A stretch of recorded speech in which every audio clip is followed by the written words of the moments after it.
Twice. What's the diode? Diode is an electricity component that let current flow through it in one direction, like one-way street. That's interesting. How does it work? It has two terminals, which are anode and cathode. Anode is positive and cathode is negative. When you put anode to positive terminal, it will let current flow through it. But if you put in reverse, it will block the current. Oh, so it's control electricity flow. Yes, exactly. And it used in LEDs, rectifier, and so many electricity gadgets. Got it. Thanks. Hello, my name is Edmund DJ and my matrix number is 10DEP24F1021. Okay, so now I'm going to be explaining the uses for the oscilloscope for this practical work and also the half wave and full wave rectifier that shows the results of the waveform. Now, when we're using why we need to use an oscilloscope is because this is to determine the visual waveforms. So I'm going to explain the procedures of how we're going to use the oscilloscope in order to find out the waveform for both half wave rectifier and full wave rectifier. So first we need to probe the circuit.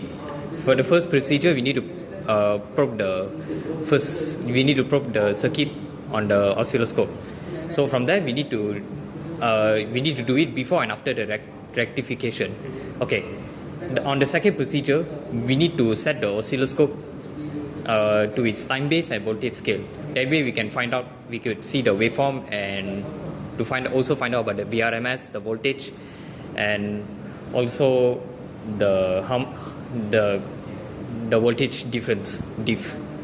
Alright. And on the third procedure, after all of that, we need to see the waveform for both half wave rectifier and full wave rectifier. Now, as you can see over here, I'm going to explain to you both the half wave rectifier and full wave rectifier. Okay, now the half wave rectifier uses one diode and it also blocks negative half of the AC cycle. Now, for both half wave and full wave rectifier, both of them has their own input and output waveform. Okay, so as you can see here, the input waveform here, the waveform looks like this. So on top here would be positive and below here would be negative. Now, for the output waveform, as you can see, it's very different.